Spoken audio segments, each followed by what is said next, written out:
Hello అండి.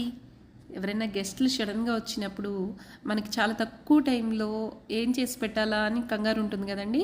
అలాంటి టైంలో నేను ఇలా సెలెక్ట్ చేసుకుంటానండి. సింపుల్గా అయిపోయేవి, సింపుల్గా అయిపోతాయి, టేస్టీగా ఉంటాయి, మనకి సాటిస్ఫాక్షన్ ఉంటుంది, వచ్చిన వాళ్ళు కూడా ఫుడ్ ఎంజాయ్ చేస్తారన్నమాట.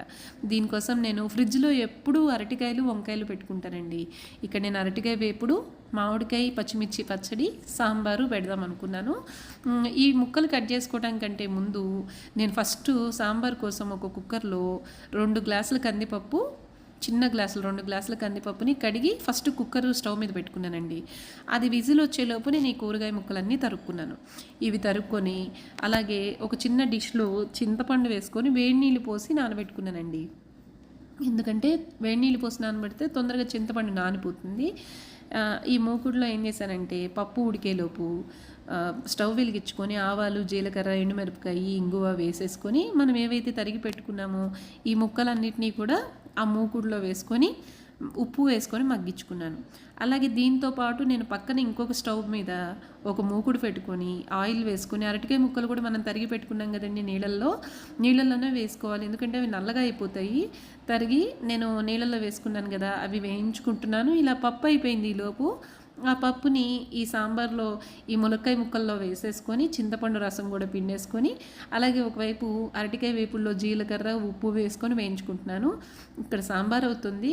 ఈ సాంబార్లోకి ధనియాలు, జీలకర్ర పొడి, ఉప్పు, కారము వేసుకొని మరిగించుకోవాలి. ఇక్కడ సాంబార్ అవుతుంది, అక్కడ అరటికాయ వేపుడు అవుతుంది కదండి. ఈలోపు మనము ఇంకొక మిక్సీ పక్కన ఇవి అయ్యేలోపు ఒక మిక్సీ జార్లోకి ఈ పచ్చిమిర్చి, తర్వాత మామిడికాయ ముక్కలు, ఉప్పు, జీలకర్ర వేసుకొని పసుపు వేసుకొని మిక్సీ చేసుకున్నాను. ఇటు మిక్సీ అవుతుంది, ఈ సాంబార్ మరుగుతుంది కదండి. ఈ సాంబార్లో ఒక చిన్న బెల్లం ముక్క వేసుకున్నాను.